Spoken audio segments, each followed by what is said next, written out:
Нэг өдөр 3 хүү жинлүү зэрэг дайрч түүнийг ямар ч өршөөлгүйгээр хэрцгийгээр зодон хайр найргүй дэрлэхэж байлаа. Жин ямар ч эсэргүүцэл үзүүлэлгүй ирж буй цохилт бүрийг биеэрээ хааж тэдний дарамтад бүрэн бууж өгсөн мэт байв. Эцэст нь тэрээр энэ бүхнийг төвчин чимээг өвхөн эргэж алхахаар шийдтэл дэрлэгч хөвгүүдийн нэг нь түүний ихийг гудамжаар доромжлохын тэрээр жинлүү харан ээж рүүгээ гүйж очиод хөхөө хөгж хөвт чийч тэр чиний ээж ш тэр ялгаагүй хэрэгцээгүй амьтд химэн тавхурхан хашигчхан тэр энэ үгсийг сонсомогц жиний дотор уур хилэн дүрлзэн асч хамаг биеийн чэчирч эхлэв. Тэрээр бие барьж дийлэлгүй нөгөө хөлөв угасхийн дайрч амнаас нь шүдийг нь унтал хүчтэй өшөглөж орхилоо. Үүгээр зогсохгүй үлдсэн дээрлэгч рүү ширүүн эргэж тэднийг ч мөн хялбархан цохиж унгав. Жин тэднийг үргэлжлүүлэн нүдэхээр гараа далаатал яг тэр агшинд түүний ээж хэргийн газартаг гинт гарч ирэн хүүгээ зогсов. Тэрээр болно одоо хангалттай. Хүч чадал гэдэг бусдыг дайрч давшихад биш харин сул дорой нэгнийг хамгаалахад оршдог гэж би чамд хэлээ өстэйжин хэмээн хадуухан сануулав. Жин өөрийгөө өмгөөлөн тэд төрүүлж дээрлэхэж эхэлсэн бөгөөд өөрөө ердөө бие хамгаалсан гэдгээ тайлбарлахыг хичээсэн боловч ээж нь түүний үгийг огтоосонгүй. Тэр даруй жинийг дагуулan гэрлүүгээ харихаар тушаав. Гэртээ орж ирмэгцээ ихэн түүнд ёс суртахууны тугаа дахин нэг урт сургаал альдаж эхэллээ. Миний хүү хүч чадал гэдэг бол хоёр талдаа эртээ сэлэм. Тэр чиний амьдралыг илүү дээр эсвэл бүр дордуулан өөрчилж чадна. Намайг чамайг дөрвөлөхэд энэ аслагдсан нуугдмал газарт авчирсан шалтгаан бол хүч чадлын чин сайн талыг чамд танин мэдүүлэх гэсэнд оршиж байсан юм. Гэвч хэрв чи өнөөдрийг шиг уур хилэндээ захирагдж чамайг дээрлэгсэн болгон руу гар далах юм бол чи явандаа ердөөл нэг хорон санаатад танхаа итгэхэд улан хуурна. Тийм учраас чи өнөөдрийн тулаанд ялагдсан. Жин гайхан эргэлзэж ээж рүүгээ хараад гэхдээ би тэднийг бүгдийг нь зодоод унгачсан шүү дээ. Би яхаар ялагддаг вүлээ. Би ерөөсөө ойлгохгүй байна хэмээн асуув. Эхэн дүүнд хариулан чи өөрийн доторх уур хилэнтэй хийсэн тулаандаа ялагдсан юм. Хэрвээ чи ирээдүйд өөрийн уур хилэнгийн хянаж сурч чадахгүй бол чиний хийсэн бүх бэлтгэл сургуулалт чинь ямар ч үн цэнгүй хуурамцөл болно. За одоо бос хоёулаа гадаа гарч бэлтгэл хий. Ээж нь өөртөө хамт жинхэнэ бэлтгэл хийх гэж байгааг мэдсэн жин баярлсандаа хөөрөн түүнийг даган гадагш гарлаа. Эхэн бэлтгэлийг эхлүүлэхдээ хүч чадлаа бүрэн хянахын тулд тулааны талбарт хамгийн түрүүнд өөрийн сэтгэл хөдлөлөө бүрэн эзэмдэх ёстойг жин хүүдээ зааж өгчвэ. Үүний дараа тэрээр хүүгийнхээ нүдийг хужирлаж бишрэм томоохон хүчрхэг техникүүдийг үзүүлв. Бэлтгэл дуусны дараа ээж нь түүнд хэрв чи уур хилэнгээ барьж сурвал ямар ч тулааныг өөрийн талд эргүүлж жинхэнэ санаа зорилгоо нуун өрсөлдөгчөө ямар ч хүндрэлгүйгээр хялбархан буулгаж авч чадна хэмээн сургалаа. Тэгээ тэрээр өөрийн домог техникүүдийнхээ нэгийг жин дээр шууд үзүүлж жин ээжийнхээ гайхамшиг тур чадварыг харан уулга алдан биширчээ. Тэд сахилга баатах хүлээцтэй байдал гаргаж буй уйлдэл бүрийнхээ утга учирыг суралцаар бэлтгэлээ үргэлжлүүлсээр байлаа. Бүх зүйл маш тайван амжилттай өрнөж өдрийн төгсгөлд жин ээжтэйгээ хамт оройн хоолоо идэхээр гэрлүүгээ орцгов. Гэвч ээжийг нь оройн хоол бэлдэж байх зуур генет гаднаас жиний зодсон хөвгүүдийн нэгнийх нь эцэг чангаар хашигчин элдэн үгээр доромжлон загнах дуу хадав. Тэрээр байшингийнх нь гадаа зогсоод уушигныхаа чадлаар орилж байлаа. Жин ээжийнхээ хамт түүнтэй нүүр тулахаар гадагш гарав. Их нь ууртай ирлүү харан энэ юу хийж явааг нь юу хүсэж байгааг нь асуухад уурандаа галзуурх шигсэн энэ чиний тэр мөх хүүч нь миний хүүг зодсон байна. Миний доторх уур хилэн үүгээр дарагдахгүй. Би одоо түүнд амьдралынхын сургамжийг өөрийн гараар өгөх болно гэж хашигчв. Жин дахин уур нь хурж бие барьж чадхаа байтал ээж нь түүнийг тайвшруулан энэ хүний зовөө жин чи хийсэн үйлдэлийнхээ төлөө түүний хөвгөөс ууршилгах хэрэгтэй. Харин нөгөө эрэ улам даварч ууршилахгүй гинэ. Чи тоглоод байгаа мó? Би түүний гарыг нь хуглах ёстой. Тэгэл тэр дахиж хизээч ийм зүйл хийхгүй. Гэхдээ жинхэнэ буруутан бол тэр жаал биш. Харин чи л хүүхдээ маш муу хүмүүжүүлж гэж хэлэн дайрлаа. Энэ мөчөд Жиний уур хилэнд дахин тесэрч нөгөө ирлүү угсхийн дайрсан бөгөөд эрч мөн гартаа байсан шилийг хаглан Жин лүү цогхоор зэхэв. Жин хамаг хүчээр довтолсон боловч яг тэр агшинд түүний ээж ганцхан шаламгаа цогөлдоор нөгөө эрийг газар унтлан цохиж өрхөв. Дараа нь тэр унсан эрийн хүүлүү харан аваагаа аваад эндээс яв. Химэн тушаалаа. Үүний дараа их хүү хоёр гэрлүүгөө буцаж орцгов. Тэд хамт сууж байхад ихэнх хүүгээ зөөлнөөр тайвшруулад сая тэр хөвгшин эрийг цогож унахсны дараа чиний хэрхэн инэмслэхийг би харсан. Би үүнийг яаж хийснээ ч чамд тайлбарлаж өгье. Би өрдөөлөд түүний өөрийнх нь ирж буй цохилтны хүчийг эргүүлэн ашигласан юм. Би цохилтыг нь хааж үүний улмаас тэр өөрөө тэнцвэрээ алдан унсан хэрэг. Тэгээд тэрээр үргэлжлүүлэн за одоо орондоо орж амарцгаая. Маргааш чиний бэлтгэл дахин үргэлжлэн шүү гэж хэлв. Жин ээжийнхээ үгэнд маш их баярлан дуртаяа зөвшөөрөв. Гэвч яг тэр агшинд ихэнх генет айдас төгшүүрт автан цонхны хөшиг рүү ширтгэхэд түүний харсан зүйл эмэгтэйг байранд нь таг хөшиж орхиход хүргэсэн байв. Тэнд дайсагнал тээсэн. Тэднийг устгахаар шууд зорин ирсэн. Цуутай домогт аратан зогсож байлаа. Эхэн Жин лүү яарангүйж очин түүнийг чангаар тэрвэн авч "Миний хүн, чи яасан ч байшингаас гарч болохгүй шүү. Юу ч болсон дотор л үлдээрэй. Хэрвээ надад ямар нэгэн зүйл тохиодвол чи өвөө дээр очиж бэлтгэлээ үргэлжлүүлнэ шүү" хэмээн амжилан захилаа. Жинд юу болоод байгааг бүрэн ухаарах сөхөө байсангүй. Гэвч тэдний гэр оронд маш аимшигтай үхлийн аюул занал хийлж байгааг тэрээр зүн совингоор мэдэрч байлаа. Ээж нь Жиний гараас тавьж гадна байгаа аратантай нүр тулахаар зөрөгтэй алхан гарав. Хүүтэн сарны гэрэлд тэрхүү амтан үнэхээр жигүүдс төрүүлэм аимшигтай харагдах бөгөөд эмэгтэйг газрын хөрснөөс арчин устгахаар тулааны байрлал авчихсан бэлэн хүлээн зогсож байлаа. Ингээд ширүүн тулаан эхлэв. Их нь өөрт байгаа хамаг хүч чадал сурсан бүхий л гайхалтай арга техникээ дайшлан тулдсан боловч нөгөө аимшигт амтны хурд хүчийг гүйцэхгүй байлаа. Аратан дэндүү дээрэнгүй дэндүү хүчрхэг байсан бөгөөд эмэгтэй л ямар ч өршөөлгүйгээр хүнд хэрцгий цохилтуудыг араас нь буулгаж эхлэхэн тэр. Жин хаалганы цаана юу ч хийж чадалгүй айсантай хөшин зогсох бөгөөд аратны тасралтгүй ширүүн довтлохонд өртөнд тарчилж буй ээжийнхээ өвдөж шаналсан дууг сонсон яхаа мэдэхгүй твдэн. Тэгтэл нөгөө амтан ээжийг нь хүзүүгээр нь хэрцгийгээр зууран авч амьсгалыг нь боомлон амь насыг нь таслахад бэлэн болов. Жин үүнийг цаашид твчин харж чадсангүй. Тэрээр байшингаас ухасхийн гарч хамаг хурдаараа нөгөө аратан руу дайран орж хүчтэй зохилдог. Гэвч тэр мангас дэндүү хүчрэг байсан юм. Жиний уур хилэн дүүрэн довтлохонууд түнд ямар ч өрдөн үзүүлсэнгүй. Тэр байтугай ээжийг нь боосон гарыг нь суллахтаж нөлөөлж чадсангүй. Тэрээр уурандаа сохрон аратан руу тасралтгүй дайрсаар байсан ч дэвчээр нь алдагдсан мангас түүнийг агаар чидэгдэн нисэж унтлан маш хүчтэй зохиж өрхөв. Дараа нь тэр Жиний ээжийг газар руу шидэж ажиллагаагаа бүр мөсөн дуусгахаар Жин лүү чиглэн алхах нь тэр. Гэвч Жиний ээж бууж өгөхийг хүссэнгүй. Тэрээр үхлийн аюултай тулгарсан ч эцсийн хүчээ шавхан дахин босч ирээд хүүгээсээ тэрхүү аратныг холдуулахаар уулгалан тайрлаа. Тэдний тулааны ширүүн эрч хүч нөлөөнд орно тэдний амьдарч байсан байшин ор мөргөө нурж үнсэн товрог болох нь тэр.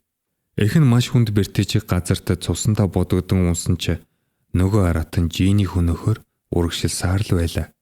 Бүх биений шаргацсан эмэгтэй 3 дахь удаага эцсийн хүчээрээ эсэргүүцэн босож ирэв. Тэрээр бууж өгөхөөсөө эрт татгалзан мангас руу хуруугаараа зааж над руу наад чадлаараа хүрээд ир хэмээн хашгичв. Эмэгтэй энэхүү эсэргүүцэлд төөлгөө хэлгэнсэн аратан түүнийг энэ дэлхийгээс үрд арчин устгахаар хамаг хүчээрээ угсхийн дайрлаа. Яг энэ нэгзэгтэй мөчөд их нь хажуу твдэх төмөр хоолойг олж харан толгойд нэгэн ухаалаг санаа орж ирхэн тэр. Тэрээр маш шалмгай хөдөлж мангасын үхлийн дайралтаас бултаж гараад цохилт өгч чадлаа. Тэрээр аратны гарыг чангаар атхан авч түүнийг хөдөлгөөнгүй барив. Амьдралынхаа сүүлчийн хоронд тэрээр хүү Жинигээ бодож "Сайхан амьдраарай миний хүү" хэмээн зөөлнөр шивнээд дүрлцэх галын дүл дунд амьсгал хураахан тэр. Ширүүн тулаан дуусч бүх зүйл намгүн болоход Жин нуранган доороос арай гэж л босч ирлээ. Тэрээр ээжигээ амьд байгаасаа гэсэн гордлогоо тээж эсвэл ядаж түүнийх нь ямар нэгэн улмаар үлдсэн болов хэмээн нурангийг ухан цөхрөнгөө баран хайж эхлэв. Гэвч тэнд юу ч байсангүй. Ээж нь түүнийг үрд орхин одсныг тэрээр яг тэр мөчөд бүрэн ухаарлаа. Жинийг хязгааргүй их ууг гашуун нөмрөн авсан ч энийн зөвхөн гуниг харуулсал байсангүй. Түүний амьдралын шинэ хуудас мөн өшөө авалтын цус түүхийн эхлэл байсан юм. Тэрээр дотоод сэтгэлийнхээ гүнд ээжийнх нь амийг авсан тэрхүү алуурчныг хизээч амар тавин амьдруулахгүй. Түүнийг хизээч ямар ч тохиолдолд уучлахгүй хэмээн цусаараа андгаалав. Энэхүү эмгэнэлтийн явдлаас хойш 7 хоногийн дараа Жин өвөөтэйгээ уулзгаар Казама корпорацийн төв байрыг зорин очлоо.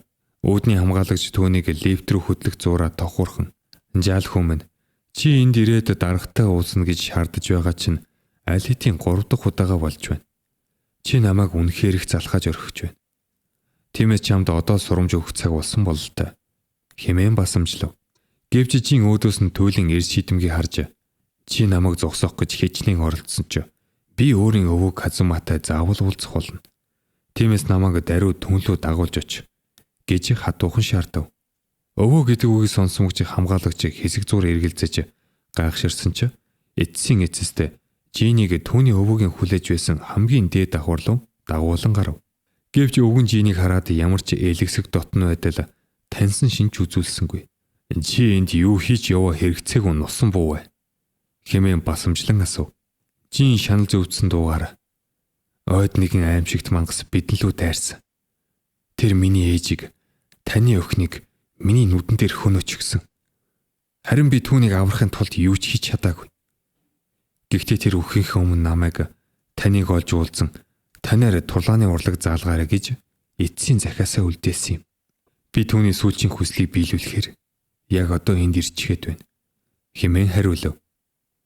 Энэ түүхийг сонссны дараа өвөө нь Жиний тууштай эрс шийдвэнхий байдлыг дотроо өндрөөр үнэлв. Тэрээр маш сайн байна. Би чамайг тэрхүү аратантай нүүр тулж ээжийнхээ өшөөг авч чадахгүй зөв хүчрэх болтол чинь бэлтгэх болно. Гэхдээ чиний одоогийн хүч чадал үнэхээр өршөөмөр өчүүхэн сул дорой байна. Чи яг одооноос эхлэн хэрхэн тулдахыг сурч эхлэх ёстой гэж хэллээ. Жин үүнд хэсэг эргэлзэж би хараахан бэлэн биш байна. Бас ээж маань надад бусадтай хизээж төрүүлж тулаан үүсгэж болохгүй гэж заасан шүү дээ. Тэгтэл өвгөн ямар сануулгагүйгээр Жин лүү гинэд хүчтэй цохилт буулгаж за тулаан одоо нэгэнт эхэлж иглээ. Чамд юу байгааг надад харуул да гэж хашгичв. Өөр сонголт байхгүйг ухаарсан Жин сорилтыг хүлээн авч өвөөгийнхөө өдөөс шууд тулдаж эхэллээ. Өвгөн Жинийг бүрэн туйлдаж хөдөлж чадхаа болох хүртэл нь маш хатуу хэрцгий бэлтгэлээр шахаж байв. Эцэст нь өвөө нь түүнд хандан чи надад Казама гэдэг нэр хүндтэй овг нэрийг авч явах эрхтэй. Бас тэрхүү аимшиг чөтгөрийг хөнөөх чадвартай гэдгээ заавал батлан харуулах ёстой шүү. Хэмээн хатуухан тушаав. Энэхүү үг Жиний доторх тэмүүллийг бадрааж тэрээр маш их догдлон урагш тэмүүлэхээр зөвшөөрөв. Маргааш өвөө нь түүний албан ёсны бэлтгэлийг эхлүүлж түүнийг туршиж шалгахад тулааны талбарт дагуулan очив. Тэгээд өвгөн би ч гэсэн чиний насан дээр байхдаа өөрийн өвөгөөр яг энэ газар тулааны урлаг заалгаж байсан юм да. Намайг бэлтгэл эхлэхээс өмнө өвөө маань нэгэн чадварлаг дарахнаар тэр харагдаж байгаа 2 том чулуун багныг тусгаалan урлуулсан юм.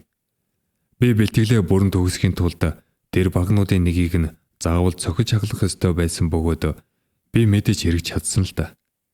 Одоо чиний ээж Жин хэмээн тэрээр үргэлжлүүлэн өнөөдөр би чамд мэдэх ёстой бүх зүйлийг чинь зааж өгөх болно. Ингэж ажил чи нэг өдөр тэрхүү аимшиг чөтгөртэй нур тулан түүнийг ялж чадах ёстой. Жиний дотор баяр хөөр догтлолтын асар том давалгаа ориглон гарч тэр даруй урам зоригтойгоор дүүрэн бэлтгэлээ эхлүүлв. Гэвч өвөн түүнд ямар ч өршөөл үзүүлсэнгүй. Тэрхүү ширүүн бэлтгэлээ тасралтгүй үргэлжлэх бөгөөд Жин өвөөгийнхөө гаргаж буй тоо тоомшгүй олон хүн цохилтуудыг биеэрээ тэсвэрлэн өнгөрүүлж байлаа. Тулааны талбар дахь дасгалууд дуусмагц өвөн түүнийг бэлтгэлийн тусгай төхөөрөмж дээр дагуулan очиж ганцхан хүчтэй цохилтоор тэрхүү төхөөрөмжийг хэдэн хэсэг болгон бутан эргхэн тэр. Тэгээ тэрээр жинлүү харан үүнийг бас адилхан цохиж хагалахыг тушаажээ. Гэвч жин хичнээн хичээж хам хүчээ дайчилсан ч түүнийг нь эвдэж чадсангүй. Тэдний бэлтгэл өдөр шөнөгүй цаг наргүй үргэлжилсээр байлаа. Жин өвөөгийнхөө хатуу цохилт бүрийг биеэрээ мэдэрч унах болгондоо улам бүр хатуужин өдөр ирэх тусам хүчрхэгдсээр байв. Нэгэн өдөр өвөө нь жиний өмнө нэгэн том чулуу тавиад үүнийг зөгөж хагалахыг даалгав. Жин дотроо тууштай шийдэж хамаг анхаарлаа төвлөрүүлэн чулуу руу хамаг хүчээрээ маш хүчтэй цохилт өгсөн боловч чулуунд ямар ч ан цав сууж цууралтаж гарсангүй.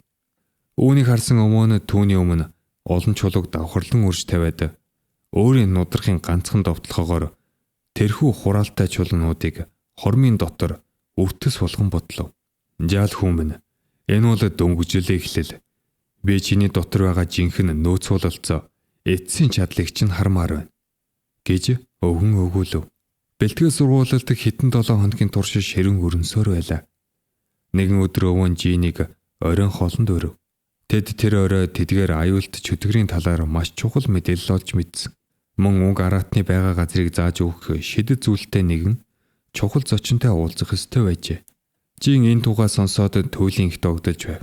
Гэвч нөгөөр ирмэгцээ анх тохиролцсон байсан зүйлтийнхээ үнийг гинт үсгэж тэднийг дарамталж эхлэв.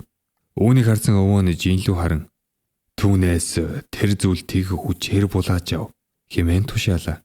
Жин эхэндээ хэсэг зуур тэнэгэлдсэн боловч эцэст нь өвөөгийнхөө тушаалыг дагахаар шийдэв. Гэвч нөгөөөр тиймж амархан бууж өгсөнгүй. Тэрээр халааснасаа хурц утга гаргаж ирээд жинийг сул дорой гинжаал хэмээн бодож тохурхан инэв. Гэвч жин түүнд ямар ч боломж олгоогүй бөгөөд тэрээр цахилгаан мэт хурдан хүчтэй цохилтоор гардах хутгийг нь цохиж унгаагаад түүний гарыг хөлгөөнгүй болгон бүр мөсөн баглаж орхихон тэр. Яг тэр мөчөд өвөн түүнд энэ хатуу эрийн ажлыг бүр мөсөн дуусга хэмээн хатуу тушаахан тэр. Жин хитгэн хором дахин твдэж дотроо эргэлдсэн боловч эцэст нь тушаалыг нь дагаж нөгөө эрийг өвгтлэн цохиж унгаалаа. Өвөн түүнлөө маш нухацтай харж амин тулсан эгзэгтэй мөчөд эргэлзэх явдал бол чамайг үхэлд хүргэх аюултай. Чи үргэлж шийдэмгий байж хизээч бүү эргэлзэж бай. Тэгэхгүй бол үр дагавар нь маш хүнд байх болно шүү. Хэрв чи бусдыг өршөөж зөөлөн сэтгэл гаргасаар байвал тэрхүү чөтгөрийг хизээч ялж чадахгүй хэмээн сургав. Жин өнгөрсөн хугацаанд туулсан бүх зүйл ээжийнхээ үхлийг дахин нэг санаж өвөөгийнх нь үг маргаангүй үнэн болохыг гүнээ ухаарлаа. Тэр өдрөөс хойш жин өвөөтэйгөө ямар ч амралтгүйгээр ганцч хором зогсолтгүй маш шургуу бэлтгэл хийх болов. Түүний хүч чадал өсөж бие нь хав хатуу болон өөрчлөгдөж тэрээр өөртөө өмнөхөөс хавьгүй хүчрхэг тэсвэртэй нэгэн болон хувирлаа. Эцэст нь 4 жилийн дараа жин бэтгэлээ бүр мөсөн дуусахын өмнөх эцсийн шалгалт болох шийдвэрлэх тулаанд өвөөгөө дуудав. Өвгөн ч ямар ч эргэлзэлгүйгээр дуудлагыг хүлээн авч хоёр тулаанч хоёулаа өөрсдийн хамаг хүч чадлыг тултлан гаргах нь тэр. Тулааны ихэнд өвөө нь туршлага хүчээр жинийг бүрэн дамгаалж байлаа. Гэвч тулааны дунд жиний нүдэнд гинэт юр бусын гэрэл цахиж түүний доторх домогт даалд хүч чадал нь сэрж өрхөв. Тэрээр өөрийн уур хилэн сэтгэл хөдлөлөө бүрэн алдаж өөрийн хамгийн дээд эцсийн техникийг гаргаж ирлээ. Ганцхан хормын дотор жин өвөөгийнхөө хүчийг даран унгаж бэлтгэлээ албан ёсоор амжилттай төгсөв. Эцэст нь өвөө нь жиний асар их хүч чадлыг хүлээн зөвшөөрж дэлхийн өнцөг булан бүрээс ирсэн хамгийн шилдэг хүчрхэг тулаанчдыг татах төмөр нудрах тэмцээнийг зохион байгуулахар шийдэв. Энэхүү тэмцээний шагнал нь асар их байсан тул шилдэгүүд цуглах нь тодорхой байлаа. Түүнчлэн тулааны үеэр ялгарх асар их дайчин энерги нь нөгөөх чөтгөрийг өөрийн ирэхгүй өдөөн дуудах учраас тэрхүү мангас ч мөн тэмцээнд татагдан ирэх нь гарцаагүй байв. Энэхүү бүх үйл явдал бэлтгэлээ дуусгаж өвөөгийнхөө баруун гар нь болсон жинийг тойрон өрнөж байлаа. Тулааны талбараас гарч явахдаа жин өмнөө байх нэгэн том чулууг олж харав.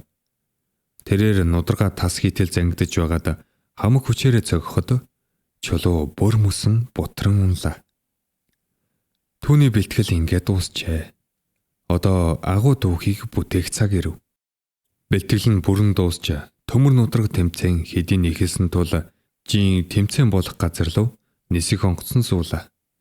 Нисхийн үеэр тэрээр өөрийн төрсэн эцгийн талаарх мэдээллийг захим сүжээнээс хааж үзэхэр шийджээ. Гэвч түүний олж мэдсэн зүйл үнэхэрийн цочирдом аимшигтай байх нь тэр. Түүний эцэг болон өвөө хоёр урд өмнөх төмөр нудраг тэмцээнд хоорондоо цус тулаан хийсэн бөгөөд тэрхүү тулаан нь түүний эцэг өөрийн төрсөн эцэг буюу Жиний өвөгийн гарт ам өргөснээр төгссөн гэдгийг тэрээр олж мэдэв. Жин энэхүү аимшигт үннийг ухаарч чадахгүй дотор нь маш ихээр өөмрөн зүрхэн зүсэгдэг шиг болов. Нислэг дуусч зорьсон газартаа буухад түүнийг тэмцээний талбар руу хүргэж өгөх хөтөж эмэгтэй бусад оролцогчдын хамт угтан авлаа. Мөн тэрээр энд өөрийн эртний хуучин найзтайгаа гинэт харж тэд бие биенээ харан баярлалтаж чангаар хөөрөлдөн ярилцав. Үүний дараа бүх оролцогчид тэмцээний төв талбар руу хүрэхээр тусгай унаан сууцгаалаа. Тэмцээний талбар руу явж байх замд Жин гартаа утасныхаа дэлгэцийг ширтэн өөрийн өвөө болон эцэг хоёрын хооронд өрнсөн тэрхүү цуутай домогт тулааны бичлэгийг анхааралтай үзэж байлаа. Хажууд нь сууж байсан найз нь уг тулааныг хамт хараад маш их догдолж ямар гайхалтай сүрлэг тулаан бэ.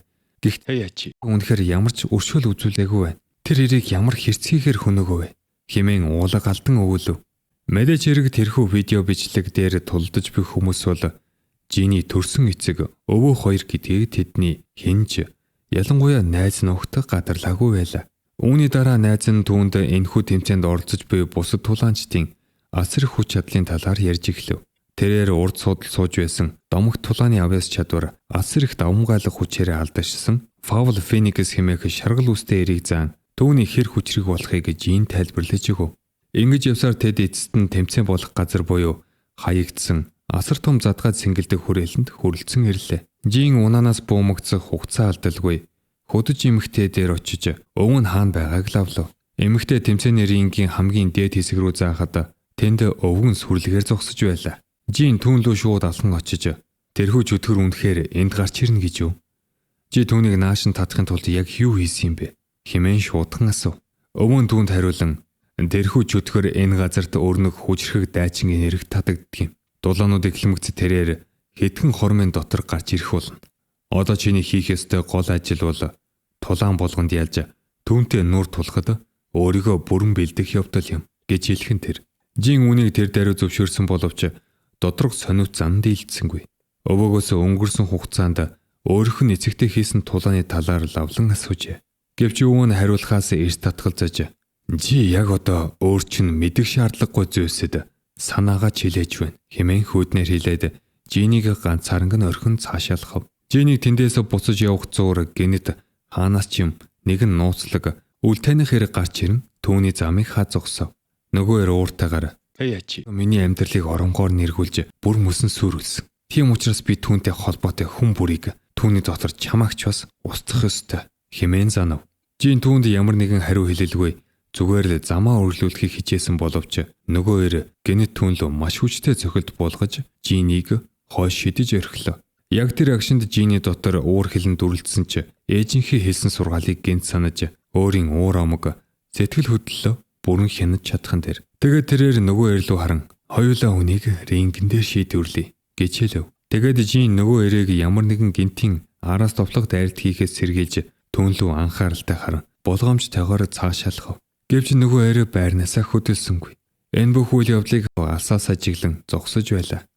Тэрээр хажуудаа зогсох туслах эмэгтэйд хандан маргааш нь Жин болон тэрхүү үл таних эрийн хооронд тулаан зохион байгуулахыг тушаав. Эмэгтэй тушаалыг зөвшөөрн толгой дохив. Дараа нь Жин тэрхүү талбайг орхин явж байхдаа тэмцээнд оролцож буй тулаанчдын дундаас нэгэн охиныг олж харлаа.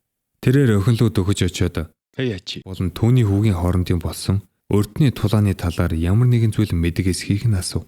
Гэвч охин маш хүйтэн хөндөгөөр "Энэ бол миний оролцож чадах зүйл биш. Хэрв чи Казумагийн гэр бүлийн хэрэгтээ үргэлжлүүлэн хуцгалцаар байвал өөртөө зөвхөн гай зовлон л дуудах болно" гэж хэлээд эргэн алхав. Гэвч тэдний яриаг самсруу сонсож зогссон Паул Феникс Жин лүү дөхөж ирээд хамт явж тухтай ярилцахыг санал болгов. Жин түүний үгэнд баг зэрэг гайхсан ч зөвшөөрч түүний юу мэдэж байгааг нь асуулаа. Паул урд нь юу болсон талаар тайлбарлаж эхлэв. Хаятогийн хүү буюу чиний эцэг эхний үед давмгайлж Хаятог хадан хавслаас унгааж чадсан юм. Гэвч Хаятоо үхээгүй. Тэр буцаж босч ирээд өөрийн хүүг бут нэргэж тулаанд ялсан гэж хэллээ. Жин төгшүүртэйгээр тэгээ тэр эцгийн маань үнэхээр хөнөөч өгсөн гэж юу? Эсвэл чи үүнийг баттаа мэдэхгүй байна уу? Хэмээн асуухад Паул би түүнийг шууд хөнөөж байхыг нь өөрийн нүдээр хараагүй. Гэхдээ хүн болгоно л тэгж ярьдаг юм хэмээн хариулв. Тэгээ тэрээр үргэлжлүүлэн ямар тач энэ хэрэгт хитрхи гүн оролцох хэрэггүй. Зөвхөн бэлтгэлтэй л анхаар. Чиний тулаан маргааш болно шүү дээ гэж анхааруулв. Жин толгойд өгч тэд салхаас өмнө гар барьцгаалаа. Жин ямар ч эргэлзээгүйгээр шууд өвгийнхөө туслахын өрөөг зорин очиж дотогш нэвтрэхийг хүссэн боловч туслах нь түүнийг хориглож оруулахаас татгалзав. Гэвч Жин түүний үгийг үл тоон хүчээр дотогш дайран орлоо. Тэрээр өвөр үгээ шууд алхан очиж чи миний эцгийг хөнөөс юм уугүй юм уу? Надад яг одоо хариулаадах гэж тулгав. Өвөө нөөдөөс нь харан тийм ээ. Чиний эцэг маш хүчрхэг тулаанч байсан. Тийм боловч тэрээр чөтгөрүүдийн хяналтанд бүрмөсөн орчихсон байсан юм. Тийм учраас надад түүнийг хөнөхөөс өөр сонголт байгаагүй гэж хариуллаа. Жин өвөөгийнхөө хэлж буй зүйлсийг огт ухаарч чадсангүй. Гайхад цөхрөхдөө юу гэсэн үг вэ? Надад тодорхой тайлбарлаадах хэмээн шаардав. Өвөө нь түүнд бүх зүйлийг тодорхой болгож түүний эцэгт чөтгөрийн ген байсан бөгөөд тэрхүү ген нь түүнийг бүрэн эзэмсэн байсныг тайлбарлаж эхлэв. Тэрээр Жин тандан энэхүү ген нь тулгааны үеэр тэрхүү аимшиг чөтгөрийг өөрөн ирэхгүй өөртөө татдаг юм. Тэр даруй чөтгөр ирж чиний ээжийг хөнөөсөн шалтгаан нь ердөө л энэ гэж хэллээ. Жин үүнийг ойлгох гэж хичээх зураа. Гэхдээ хэрв надад тэр ген байхгүй бол тэр өдөр тэр чөтгөр яагаад миний өмнө гарч ирсэн юм бэ гэж асуугаад өвөө нь чамд ч бас тэр ген байгаа. Үүний баримт нь чи яг тэр өдөр бусадтай тулдж байсан бөгөөд чиний тулааны энерги тэрхүү чөтгөрийг танаа гэрийн байр шилд дуудсан юм. Энэ л чиний ээжийн үгэлд хүргэх шалтгаан болсон хэмээн хариуллаа. Яг тэр мөчөд Жиний толгойд өнгөрсөн дурсамжууд нь үер мэт араасаа урсан орж ирлээ. Тэрээр яг тэр аимшиг чөтгөр гарч ирэхийн өмнөхөн өөрийг нь дэрлэхэж байсан хөвгүүдтэй ширүүн тулаан хийж тэднийг зохиж унгаж байснаа тодхон саналаа. Өвөө нь үргэлжлүүлэн би чамайг тэрхүү чөтгөртэй тулдуулж түүний энэ тэмцээн рүү өргөтөн оруулж ирэхийн тулд л энд авчирсан юм. Чи хамаг хүч чадлаа төвлөрөөж ухамсартай сэргэв байх ёстой. Тэгэхгүй бол чи үхэн шүү гэж хатуу сануулв. Жиний дотор азрах шийдэмгий байдал тэмцэх хүсэл ориглон гарч тэрээр өвгийнхөө өдөөс шийдэмгий харан ойлголоо бүх зүйл одоо үнэхээр ширүүн болгондэ хэмээн туйлын эрс зөрөгтэйгээр хариуллаа. Маргааш нь Жин өөрийн тулааныг хүлээн сэтгэлээ бэлдээд сууж байтал түүнтэй чацуу туйлын ийдэг зөөлөн ааштай шав хэмээх охин дөхөж ирлээ. Охин түүнээс чи яагаад энд ингэ сууж байгаа юм? Чиний өрсөлдөгч нь хэдийнэ рингэн дээр гарчихсан тулдаад бэлэн болоод хүлээж байна штэ хэмээн асуулаа. Охины үгийг сонсоод Жин цожих шиг болж миний өрсөлдөгч хин юм гэж яран лавлав. Охин хариуд нь Эсмит гэж хэлв. Эсмит гэдэг нэрийг сонсоод Жиний нүд нь гайхсандаа томров. Эсмит бол өмнөх өдөр нь түүний замыг хааж дүүнлөг гинэт автаж байсан яг нөгөө үл таних нууцлаг ир байлаа. Жин ганц ч хором алдалгүй Эсмитийн хэдийн хүлээж байсан ринг рүү яаран гүйж очлоо.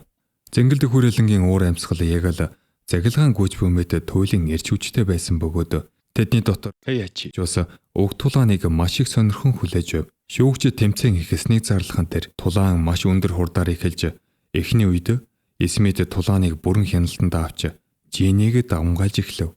Жин түүний хурдыг гүйцэх гээд нэлээд зүдэрч байсан бөгөөд Эсмит түүний туршлагагүй байдлыг давуу тал болгон ашиглаж өөрийг хүрэхийн тулд тулааныг маш хурдан дуусгахыг хичээж байлаа. Гэвч яг тэр агшинд Жиний толгойд ээжтэн тохиолдсон эмгэнэлт явдал тодхон санагдаж түүний дотор уур хилэн дахин дүрлзэн аслаа.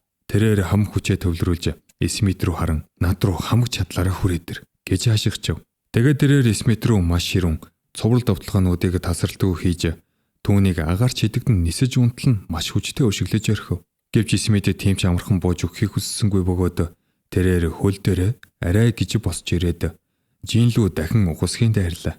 Гэвч Жин өөрийн сурсан домогт хаалтын техникийг маш чадварлаг ашиглаж байв. Жин нүд ирэмхийн зуур маш олон хүчтэй сүрэлтэй цохилтуудыг араас нь залгаж Смитийг газарт бүрмөс нь эргэж унгаалаа. Жин түүний дээрээс дээрэнгүү харцаар ширтэж дахин босох гэж оролдоод ширэггүй. Чи ялагдсан гэж хэлв. Гэвч Смит ухаан алдалгүй тэсэж өөрт нь тохиолдсон бүх зүйлийг санаж ус хунцондоо хөдлөгдөн дахин босч ирээд Жин лүү дайрсан боловч хоёр дахь удаага дахин ялагдаж газар унлаа. Гэсэн ч тэрээр бууж өгөхийг эрс татгалзаж гурав дахь удаага тэмцлээ үргэлжлүүлэхээр зүтгэн босов. Энэ мөчид Жин түүнийг яахаа мэдэхгүй байсан тул Смитийн хөл рүү нь маш хүнд аимшигтай цохилдөгч хөлийг нь хуглан түүнийг хөдөлж чадхааргүй болгон газар тунгав. Жин довтлогоо үргэлжлүүлэхээр завдсан боловч шүүгч дундуур нь орж тулгааныг зогсоохон тэр шүүгч үр дүн зарлаж Жин анхны тулаандаа ялалт байгуулан хоёрдугаар шатан шалгарлаа. Тулаан дуусны дараа Жиний найзууд түүнд баяр хүргэхээр ринг рүү яаран гүйж утсан боловч Жин тэдэн лүү нуруугаа харуулan чимээг хөхөн алхаж одлоо. Тэрээр хүмүүсээс хол аллагдсан нэгэн буланд очин ганцаараа сууж Смитийн хөлийг хугалж хүнд бэртээсэндээ өөрийгөө буруутхан сэтгэлийн шаналлан мэдэрч байв. Удалгүй түүний найз нь түүнийг тайвшруулахаар араас нь даган ирж "Юу болов вэ? Чи яагаад ийм мууртай харагдаад байгаа юм? Чи энэ тулаанд ялагдчихсан юм уу? Эсвэл тэр ялагдчихсан юм уу?" хэмээн асуув. Жин намуухан дуугаар "Би түүний хөлийг хугалахыг хүсэв." Гэвч тэр бууж өгөхөөс татгалзаж над руу тасалтгүй дайрсаар байсан учраас надад түүнийг зогсоохын тулд ийм үйлдэл хийхээс өөр сонголт байсангүй хэмээн хариулв. Найз нь инээмсэглээд "Чиний сурч байгаа Мишимагийн арга техникүүд үнэхээр туйлын аюултай шүү дээ. Чи өөрийн өөр хэлэнгээ заавал хэн сурах хэрэгтэй. Тэгэхгүй бол чи нэг өдөр эргэн тойрныхоо бүх хүнийг гэмтэж магадгүй. Гэхдээ битгий санаа зовдоо. Чи зөв зүйл хийсэн. За одоо явцгаая. Шавгийн тулааныг үздцгээе. Одоо түүний хэлж болж байгаа." гэж хэллээ. Үнэхээр чи хэд хэдэн тулааны дараа Шав Нинатай нүүр тулах цаг болсон байв. Шав маш их баяр хөөртэй эрчим хүчээр дүүрэн байлаа. Тулаан маш хурдан хугацаанд эхэлсэн бөгөөд Жин уг тулааныг ажиглан суух зураа өвөрөөгөө эргэж "Та яаж ийм ахлах сургуулийн охиныг ийм хэрцгий ширүүн тэмцээнд оролцохыг зөвшөөрч чадваа? Түүнд буцадтай ижил төвшөнд тулдаж чадах үз тийм ямар их хүч чадал байгаа юм?" хэмээн асуув. Өвөн хариуд нь "Жаал хүмүн дээ. Шээжгсэн ахлах сургуулийн сурагч шүү дээ. Гэхдээ чамаас ялгаатай нь Шав өөрийн чадвар болон тулааны уур амьсгалыг унших чадвараа ашиглаж ялалт байгуулдаг юм. Зүгээр л анхааралтай ажигл. Тэгвэл чи өөрөө ухаарах болно" гэж хэллээ. Өвөөгийнх нь хэлсэжлэн Шав маш чадварлаг байлаа. Тэрээр Нинагийн ширүүн довтлохоноос маш шалангаа бултаж нэг газараас нөгөө газар руу маш хурдан шилжин хөдөлж байсан бөгөөд Нина түүнд ганцж цохилдогч чадахгүй байв. Гэвч гинэт Нина өөрийн хамгийн хүчрэг техникийг гаргаж ирэн Шавг чангаар атхан авч амьсгалыг нь боомлж эхэллээ. Үзэгчид Шавд санаа зовж төвшүүртэйгээр харж байв. Гэвч Шав бууж өгсөнгүй. Тэрээр өөрт байсан хамаг хүч чадлаа дайчлан маш хурдтайгаар эргэлдэж Нинаг цахилгаан мэт хурдан хөдөлгөөнөөр цохиж чадлаа. Тэгээд тэрээр агаарт үсрэн Нинагийн мөрөн дээр бумагц эцсийн гайхалтай техникийг үзүүлв. "Сайхан зүтлээрээ Нина" гэж Шав хэлчихэд тэр даруй тулаанд ялалт байгууллаа. Жин түүний тулдах хэм маягийг хараад үнэхээр биширч маш их сэтгэл өндөр үлдэв. Тэмцээний уур амьсгал үнэхээр гайхалтай, үгээр илэрхийлэнгүй сайхан байлаа. Өдрийн төгсөлд Жин Смитийн өрөөнд очиж түүнтэй ярилцахаар шийджээ.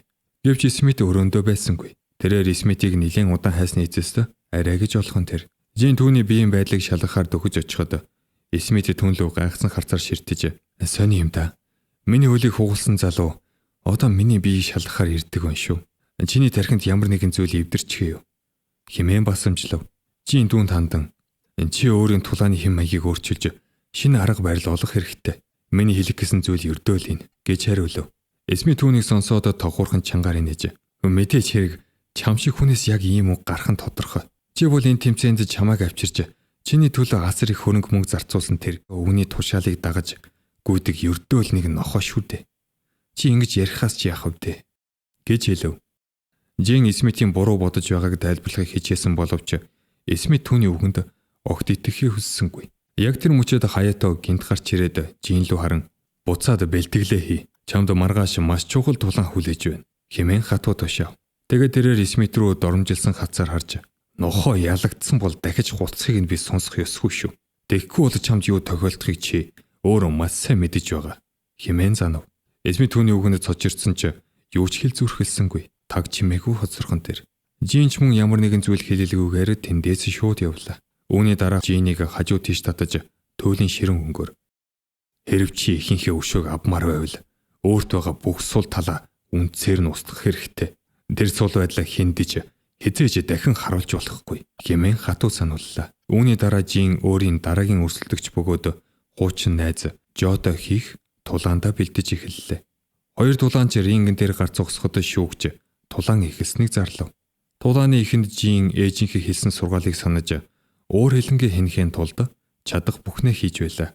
Гэвч бодлого түүний толгойд өвгийнх нь хэлсэн "Чиний ялсан өрсөлдөгч бүр чамайг тэрхүү чөтгөрийг устгахад нэг алхам ойртуулна" гэх үгсэд суурайтав.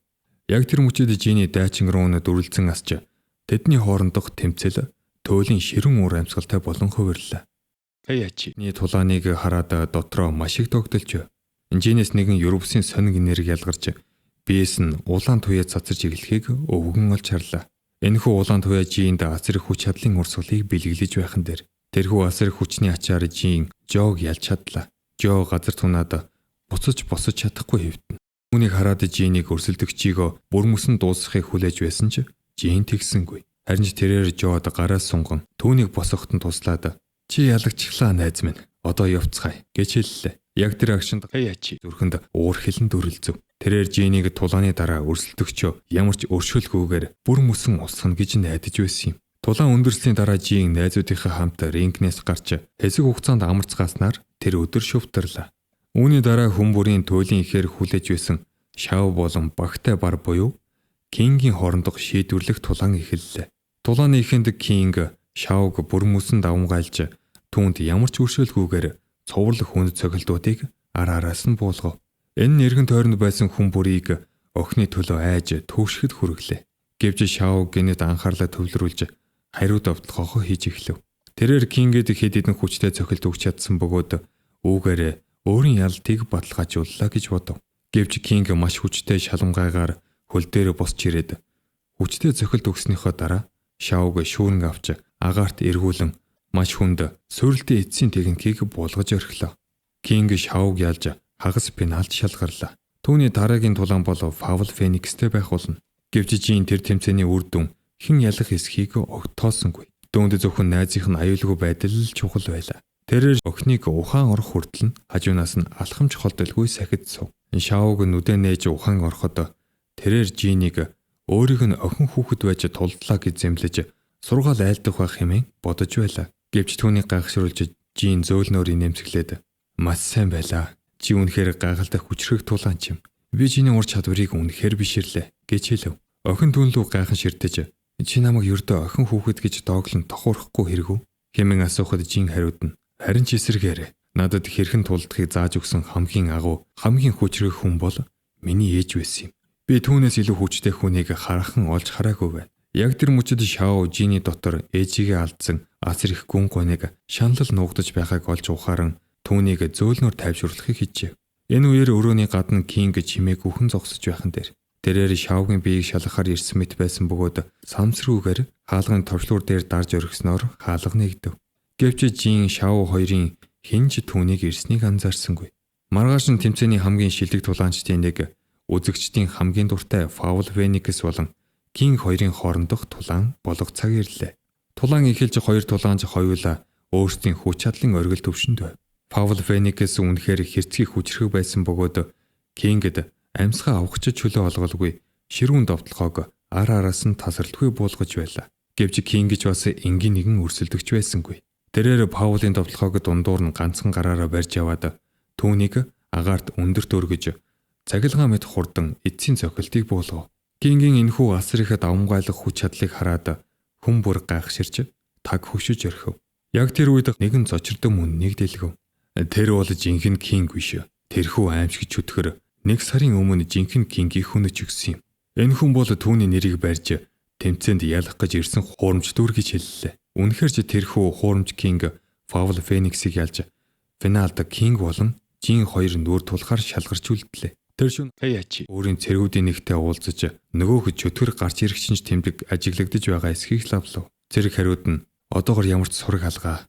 Гэхдээ Жин тэр рингэн дээр илүү удаан өөрчлөлтөнд тулдах шаардлагатай бололтой. Тэгэхгүй бол чөтгөр гарч ирэхгүй нь хэмээн илтгэв. Хаяачи тэндээс эргээд алхаж байтал харанхуй сүүдэр дундаас нэг нууцлаг охин гинт үсрэн гарч ирж төвнлүү довтлохыг оролдов. Охин Хаятог хөнөөхийг төлөн ихээр хүсэж уурсан хашигчин түүнээс өөрөөс нь хулгайлсан зүйлтийг нь буцааж өгөхийг шаардаж байлаа. Гэвч Хаятог түүний үгийг огтоосонгүй. Маш шалангуй хөдөлгөөнөөр охиныг газар унтлан хүчтэй зөхиж өрхөв. Өвгөн түүнийг бүр мөсөн устгахаар далайтал яг эцсийн хоронд жин гинт гарч ирэн замыг нь хааж түүнийг надад үлдээчих. Би өөрөө учрыг нь олъё гэж хэллээ. Хаятог уграхыг хүссэнгүй. Огнолоо дахин дайрахыг завдсан ч жин түүнийг хүчээр зогсов. Хаятог гүнзгий санаа алдаад яахав чиний хүслээр болог хэмээн хэлээд тэндээс алхан одлоо. Хаятог явсны дараа жин охиныг босготон туслан яагаад түнлүү хадалсныг нь асуув. Охин жин лөө ууртайгаар ширтэж гин царайлхаа бол сайхан чиний түүнийг өвөө гэж дуудахыг би өөрийн чихэр сонслоо. Энэ чи миний ээжийн зүйлтийг хулгайлцгаад хизээч буцааж өгөөгүй тэр жигшүүрт гэр бүлийн хүн гэдгийг чинь баталж байна. Хэмээн хашгичв. Жин өөдөөс нь бид юу ч хулгайлаагүй. Бид тэр зүйлтийг нэгэн хүнд зохих үнийг нь төлж худалдаж авсан гэж хариулсан боловч охин тэр хүнийг ээжээс нь уг зүйлтийг хулгаасан хулгайч байсан хэмээн зүтгэсээр байв. Тэдний дунд хэсэг зуур намгүн байдал үүссний дараа жин надад тэр зүйлд чөтгөрийг олоход хэрэгтэй байна. Тэр мангас миний ээжийг хөнөөсөн. Би түүний өшөөг авах ёстой. Тэмцээн дуусмагц би зүйлтийг чамд заавал буцааж өгнө гэж амлая. Охин жин лүү гайхан ширтэж чи үнийг огт мэдэхгүй байгаа юм байна. Тийм үү? Өнгөрсөн хугацаанд тэрхүү аимшигчүүд тэрийг энэ хорвоод суллаж тавьсан хүн бол чиний тэр өвөө чинь өөрөө гэдгийг чи ойлгож байна уу? Тэр чиний бодож байгаа шиг тийм нэр төрөө хичээсэн жудагтай хүн биш. Хэрв чи үнэхээр өшөөг авахыг хүсэж байгаа бол ээжийн чинь үхэлд хэн жинхнээсээ буруутай вэ гэдгийг олж мэдэх хэрэгтэй хэмээн хэлв. Охины энэхүү үг Жинийг маш том цочролд оруулж тэрээр байрандаа таггүй шүү. Энэ бүх аимшигт үйл явдал ээжийнх нь үхлийн цаана өвөөгийнх нь гар хөл оролцсон байж болцсошгүйг тэрээр ухаарлаа. Гэвч эцэст нь тэр өхөнд хандан тулаан дуусны дараа би зүйлтийг чинь буцааж өгнө. Гэвч яг одоо надад миний өшөө авалтаас илүү чухал зүйл гэж үгүй хэмээн хэлээд эргэж алхав. Түүнийг явахаас өмнө охин араас нь дахин дуудаж чи Кинг гэж хэн болохыг мэдхийг хүсэж байгаа үстэй. Кинг бол ердөө л асрамжийн газар төссөн. Өнчин хүүхэд байсан бөгөөд өөрийг нь өсгөж хүмүүжүүлсэн тэрхүү газрыг дахин босгож хүүхдүүдийг асрахын тулд энэ тэмцээнд оролцсон юм. Энэ мэдээллийг чи яаж ашиглах нь чиний дор. Гэхдээ би зүгээр л чамд хэлхийг хүссэн юм гэж хэллээ. Үүний дараахан Жин болон багтай бар буюу хуурамч Кингийн хоорондох шийдвэрлэх тулаан эхэллээ. Кинг Жинд хариу цохилт өгөх ганцж боломж олголгүй маш хэрцгийгээр ширүүн довтлохоог араас нь залгав. Жин өмнөх шөнө охины хэлсэн үгийг толгойдоо тунгаан бодол автсан байсан тул ямар ч эсэргүүцэл үзүүлэлгүй цохилт болгоныг зөвхөн биеэрээ хааж идэвхгүй байдалтай байлаа. Энэ үеэр гартаа байгаа зүйлт рүүгээ үй төвшүүртэйгээр ширтэж чөтгөр хизээ гарч ирэхийг тэсэн ядан асар их хүлээлтэд сандрал дунд зогсож байв. Тэр мөчөд Кинг тулааныг бүрэн хяналтанд авч Жинийг хөдөлгөөнгүй баглан ажлыг нь бүр мөсөн дуусгахад бэлэн болсон бөгөөд Жиний ялагдал гарцаагүй мэт харагдаж байлаа. Гэвч яг тэр агшинд Жин ээжийнхээ өшөөг авах ёстой гэсэн дайчин үргээ гэнэт санаж хамаг хүч чадал нь эргэн ирэв. Түүний дотор тэмцэх асар их шийдэмгий байдал дүрлзэн асхан тэр. Жин өөрийн бүхий л даалт чадвар техникээ идэвхжүүлэн Кинг рүү хариу довтлох ганц чөлөө олголгүй угсхийн дайрлаа. Түүний нүд улаанаар гэрэлтэж хүч чадал нь асар хурдтайгаар нэмэгдэв. Тэрээр өрсөлдөгчөө бүрэн дарамталж тасралтгүй ширүүн цохилтуудыг буулгасаар эцэст нь түүнийг бүр мөсөн ялж унгаалаа. Тулааны дараа Жин газар тунсан Кинг дээр алхан очиж тэмцээний хамаг шанал бүх мөнгө чиних. Би үнээс ганц зоос авахгүй. Өөрийн хүслээр зарцуулаарай хэмээн хэлв. Энэ бол түүний гаргасан маш агуй өгөөмөр үйлдэл байлаа. Жин хийх ёстой зүйлээсээ ч илүү хийсэн байв. Гэвч Жинийг рингнээс гарахаар эрэхтэл түүний өмнө өвөө нь хаа зогсыг хараад Жин дотроо цочирдлоо. Өвөө нь маш хатуу шийдэмгий дуугаар байрандаа зогс. Чи эцсийн өрсөлдөгчөө ялах хүртлээ энэ тэмцээний аврах цолыг хизээч авч чадахгүй. Тийм ээ. Тэрхүү эцсийн өрсөлдөгч нь би байна. Чи намайг ялахаас нааш эндээс амьд явахгүй хэмээн мэдэгдэв. Жин өөдөөс нь харан сайн байна. Гэхдээ надад ганцхан асуулт байна.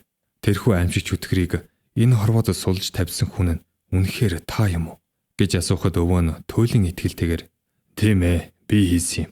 За одоо чамд юу байгааг надад харуул да хэмээн хашгичв. Жиний царай уур хилэндээ автан хувирж тэрээр угсхийн өвөөлөгөө дайрч цус тулаан эхлэх нь тэр. Тулааны ихэнд Хаятоо өөрийн асар их бяд биеийн хүчний давуу байдлаа ашиглан Жинд ямар ч боломж сул орон зай олголгүй тулааныг бүрэн тамгайлж байв. Гэвч цаг хугацаа өнгөрөх тусам Жин түүний хэм маяг тасаж довтлогооноос нь чадварлаг бултаж өөрийн дотор нуугдж байсан жинхэнэ далд хүчийг сэрэж эхлэв. Гэнэт Жиний өгсөн асар хүчтэй суурилт цохилтуудын нөлөөгөөр Хаятоо тэнцвэр алдан газарт хүчтэй унлаа. Гэвч өвгөн маш хурдан хугацаанд босч ирээд Жин лөө маш хүчтэй цохилт буулгаж түүнийг хан луу шидэж орхив. Тэгээд тэрээр хэрв тэр чөтгөр гарч ирэхгүй бол би түүнийг ирэхээс өмнө чамааг өөрийн гараар хөнөх болно гэж хэлхэн тэр. Яг тэр мөчөд Жиний толгойд түүний өнгөрсөн амьдрал туулсан бүх гашуун төөх ээжийнх нь хэлсэн нандин сургаалууд ар араасаа тодхон санагдаж доторх уур омог хилнэн эцсийн зэгтээ хүртэл тесэрч орхив. Ээжийнх нь үхэлд хүргэсэн жинхэнэ гол буруутан энэ бүх зовлон зүдгүүрийн дундаас түүний өөрийнх нь төрсөн өвөө байсныг тэрээр эцэст нь бүрэн ухаарлаа. Энэхүү үнийг мэдсэн Жин Хаятоо руу галзуурсан мэт ухасхийн түүнд хариу цохилт өгөх ямар ч боломж олголгүй, зогсолтгүй, тасралтгүй ширүүн цохилтуудыг ар араас нь залган нэргэж эхлэв. Жиний нүд нь улаан галаар дүрлзэн шатаж түүний эргэн тойронд асар хүчтэй энергийн оц цахилахад Хаятоод хариу цохилт өгөх ямар ч боломж олдсонгүй.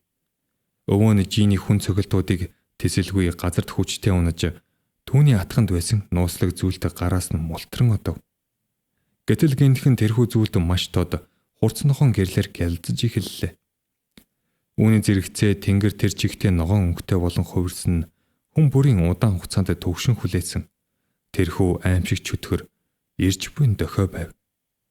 Чөтгөр дээрээс маш аимшигтай сүрдмээр байдалтайгаар бууж ирсэн бөгөөд түүний байгаа байдал нь агаарыг тэр жигт нь хөөд даалгаж хүн бүрийн нуруугаар хөөд хоригүүлв. Тэрхүү мангасыг хармагцж Жиний толгойд ээжийнх нь хэрцгийгээр амнасаа алдсан тэрхүү аимшиг дурсамжууд ар араасаа үерлэн орж ирж түүний уур хилэн өс хонзон хамгийн дээд зэгтээ тултал оргиллоо. Жин ямар ч эргэлзээгүйгээр тасралтгүй дүрлзэх уур хилэнтэйгээр чөтгөрлөө шууд ухасхийн дайрав. Эцэст нь түүний өшиг авахд тэрхүү агшин ирлээ. Энэ үед Жиний найзууд бүгд туйлын ихээр сандарч хурцлмал байдалд орсон байв. Учир нь тэд Жинийг ганц ч цаг амралтгүйгээр маш их төлдүүлсэн 3 дараалсан хүнд тулааны ард гарчхад би энэ тэр чигтээ шаргацсан байхад яаж тэрхүү аимшиг чөтгөртэй тулдаж чадахыг огт ухаарч чадахгүй байлаа. Найзууд нь дундуур нь орох гэсэн боловч өвөн тэднийг зогсоож энэ бол Жиний тулаан хинч бүү оролцсон хэмээн хатуу тушаав. Ингээд Жин чөтгөрлөө дайрч ямар ч өрчөөлгүйгээр цуврал цохилтуудыг ар араас нь буулгаж хамаг хүчээр түүний газарт нэргэн унгаалаа. Гэвч чөтгөр тиймч амархан бууж өгөх өрсөлдөгч байсангүй. Тэрээр Жинийг хэмгчгээр маш ширүүн хариу давталгаа хийж түүнд хэд хэдэн хүчтэй цохилт өгөн газар тунгав. Тэгээд түүний хөлнөөс нь шүүрэн авч маш хэрцгийгээр хол шидэж орхихон тэр. Жиний найзуудад дахин дундуур нь орж тусдахыг хүссэн боловч Хаятоо тэднийг дахин зогсоож өөрийн төрсэн ач хүүгийнхээ хувь заяанг огт тоохгүй байгаа мэт эсвэл бүр түүнийг үхээсэй гэж хүсэж байгаа мэт таг чимээгүй ажиглан зогсно. Гэвч Жин асар их шидэмгээ байдлаар дүрлцэн хөл дээрээ дахин босч ирээд маш догшин ширүүн дайралтыг эхлүүлв. Тэрээр чөтгөрийг ямар ч өршөөлгүйгээр ганцж хором зогсолтгүйгээр ар араас нь залган нүдэж эхэллээ. Тэнд байсан бүх хүмүүс Жиний энэхүү асар их давмгаалах хүч чадлыг хараад үнэхээр цочролд орж гайхширч байв. Эцэст нь чөтгөр түүний ширүүн довтлохоог дааж чадалгүй ялагдсан газар тунлаа. Тийм ээ, Жин ялалт байх боллоо. Гэвч гинтхэн тэнгэрт дахин ногоон туяа татаж маш асар их хэмжээний энерги чөтгөрийн биеийг цохив. Энэхүү энергийн хүчнээс болж тулаан нэрийн цэнгэлдэх хүрээлэн тэр жигтээ бүрэн сүрч тэнд байсан хүн бүр доош хүчтэй шидэгдэн унцгав. Тэд газарт хөдөлж чадахгүй хэвдэх бөгөөд юу болж байгаад итгэж ядна дээширтэн. Нөгөө чөтгөр өөр нэгэн дээд төвшөнд шилжин хувьсаж түүний хүч чадал ухаан балартам солиотой төвшөнд хүрч өгчлвөл ямар ч зүйл зогсож чадамгүй аюултай болон хувирсан байлаа. Хаятоо үүнийг хараад яг л энэ мөчийг хүлээж байсан мэт нүрэндээ энэ нэмсэглэл тодруулав. Чөтгөр нүдээ зөвхөн жин дээр тогтоож тэр даруйд түн лөө ухасхийн дайрлаа. Жин өөрт байгаа бүхий л зүйлээрээ эцсийн хүчээ шавхан тулдсан боловч энэ бол түүний дөрөвдөх дараас нь тулаан байсан тул ядарч түлдсэн бие нь дахид тэсэж чадсангүй. Тэрээр газарт сулран өнөв. Найз нь түүнийг унахыг хараад түүнийг хамгаалахар яаран гүйж очин чөтгөрийг зогсоохын тулд хамаг хүчээрээ довтолж эхэллээ. Гэвч тэд тэрхүү мангастай тэмцэгдэд эндүү сул дорой байв. Тэднийг өөрийнх нь төлөө сул дорой байдлаа үл хайхран хамаг чадлаараа тэмцэж байгааг жин цаана газар твтэнгээ харж дотроо шаналж байлаа. Тэр дундаа шав чөтгөрт хоолойгоо баймлуулж амьд үлдэхийн тулд арай ядан тэмцэж байгааг олж харав. Яг тэр агшинд жиний толгойд ээжийнх нь үхэл дахин зурс хийж түүн тохиолдсон бүх гашуун дурсамж ганцхан хоромд эргэн ирлээ. Тэрээр өөрийн сул дорой байдлаас болж дахин нэг нандин хүнээ алдаж ялагдах гэж байгаагаа ухаарав. Жин биедээ үлдсэн хамгийн эцсийн тусал хүчээ шавхан байж бие хүчээр усглоо. Түүний нүдэнд улаан уц сахилж яг тэр мөчөд жиний цуснд нуугдж байсан унтаа байдалтай байсан чөтгөрийн гэн эцэст нь бүрэн сэргэж ундрав. Тэрээр чөтгөрлөө ягалаа цахилгаан мэт хурдтайгаар довтолж түүний алс хол шидэгдэн нисэх хүртэл нь маш хүчтэй хөшөглөлт хийлээ. Тэгээд тэрээр нүд нь ирэмхийн зуур чөтгөрийн арт гинэт гарч ирээд цахилгаан мэт хурдан хоёр хүн цогөлтийг буулгав. Чөтгөр өөр хилэндээ автан дээшээ нисэж дараа нь доош хүчтэй бууж ирэхдээ жиний гидс рүү маш хүнд цогөлт өгч түүнийг хол шидэж өргөхөн тэр. Тэнд байсан хүмүүс цочирдон цаашид юу болохыг маш их төгшүүртэйгээр хүлээж байлаа. Гэтэл гэнэт жин хамаг хүч чадлаа дайчлан чөтгөрлөө ямар ч өршөөлгүйгээр дахин довтлоо. Түүний цохилт болгон маш ширүүн бөгөөд тасралтгүй байсан тул чөтгөр тэрхүү хүн цохилтуудын хүчнээс болж эцэст нь орчноо харагч чадваргүй болов. Жин ганц секунд ухарсангүй. Тэрээр чөтгөрийг эрүүнээс нь шүүрэн авч хамгийн сүүлчийн шийдвэрлэх хүн цохилтыг буулгав. Эцэст нь чөтгөр газар унаж түүний эргэн тойронд байсан харанхуй туяа замхран алга боллоо. Ногоон тэнгэр буцаад хэвийн байдалд орж цэнгэлдэх хүрээлэн тэр чигтээ баяр хөөртэй уур амьсгалаар дүүрэн хүн бүр жиний гайхалтай ялтыг тэмдэглэж. Гэвч яг тэр мөчөд ураг шалхан гарч ирээд төөлийн хүүтгэнгөөр би чамааг хөнөх болно гэж хэлв. Өмбөр түнлүүд зочирдсан харцаар ширтгэхэд өвгөн үргэлжлүүлэн чиний дотор байгаа чөтгөрийн гэм бол маш аюултай зүйл. Чи заавал үхэх ёстой гэж хэлхэн тэр. Тэнд байсан найзууд нь жин зүгээр байгааг түүний хэвэн байгааг хэлж өвөг нь ятахыг хичээсэн боловч тэрээр өөрийн бууг гаргаж ирээд жин лөө шууд гал нээж өрхөв. Жин газарт сулран унаж түүний бие нь тэр жигтээ огт хөдөлж чадхааргүй болов. Амьдралынх нь хамгийн сүүлчийн мөчүүд ирж байхад түүний нүдэнд хамгийн хайртай ээжийнхэн дүр тодхон харагдлаа. Жин өөрийн нүдэндээ ч итгэж чадахгүй байсан бөгөөд түүний сэтгэлд азар их баяр баясгалан амар амгалангийн давлгаа орж ирв. Тэрээр ээжтэй хүрч түүнийг чангаар тэвэрхийг туйлын ихээр хүссэн боловч шаргацсан бие нь огт хөдөлж өгсөнгүй. Гэвч яг тэр агшинд жиний доторгож чөтгөрийн гэн амьдралдаа анх удаага хамгийн дээд түвшиндээ бүрэн идэвхжиж жин тэр чигтээ хувиран маш аимшигтай сүрдмээр мангас болон хувирлаа. Тэрээр хаяачи ганцхан шүүрэн авч ямар ч өршөөлгүйгээр шууд бяц цохив. Хаяачи яг юу болоод байгааг өөрт нь юу тохиолдож байг ухаарч амжаагүй байсан бөгөөд түүнд ухаарах ямар ч боломж олдсонгүй. Жин өвөөлүгэ дахин ухсхийн дайрч түүнийг бүр мөсөн үгүй хийж үнсэн тавраг болгов. Тэнд байсан найзууд болон гэрчүүд бүгд өөрсдийн нүдний өмнө өрнөх тэрхүү аимшиг дүр зургийг хараад цочирдож юу болоод байгааг огт ухаарч чадахгүй таг хөшөцгөв. Түүний амьдрал яг тэр агшинт тэрхүү рингэн дээр бүр мөсөн эзэс болж байх шиг санагдав. Гэвч гинтхэн жин довтлогоо зогсоож өрхлөө. Тэрээр тэнд байсан бүх хүмүүс рүү маш чихүүдэс төрөм нууцлаг бөгөөд хүйтэн хацаар шидснэ. Жимэг үхэн эргэж харан тэндээс яван одлоо. Зэнгэлдэх хүрээлэн тэр жигтээ өхмөл төөлийн гүн гүнзгий анир гүн байдалд автав. Саяхан яг юу болоод өнгөрснийг тэрхүү харанхуй сүудэр донд юу үлдсэнийг хинэнч юу ч ойлгож ухаарч чадсангүй. За ингээд бичлэг маань энэ хүрээд өндөрлөө. Магадгүй энэ дэндүү хачиргалтай дутуу үлдсэмээ санагдж байж болох ч энэ бол Миний та бүхэндээ ам оруулж хүрэхийг хичээсэн алдартай тоглоомын өөрийнх нь жинхэнэ түүх хувь заяаны эргүүлэг юм шүү. Өөр хэлэн ухааныг балартуулж ус хонцон өөрийг чинь залгидаг гэдэг шиг жин өөрийнхөө тэмцэж байсан тэрхүү мангас шиг болон хувирч өшөө авалтын туйл нь түүнийг харанхуйлуу хөтөлсөн юм. Энэхүү түүхээс бид бусдыг сүрүүлэхээр ус хонцонгийн нүх ухаж буй бол хамгийн түрүүнд өөрийнхөө булшийг бэлдэж буй хэрэг гэдэг амьдралын гашуун үннийг харж болно. Заримдаа хамгийн агуу ялалт нь хамгийн том ялагдaltaч байж болдог ажээ. Хэрв танд энэхүү контент миний бэлтгэсэн түүх таалагдсан бол лайк дарж сувагт маань subscribe хийхээ бүү мартаарай.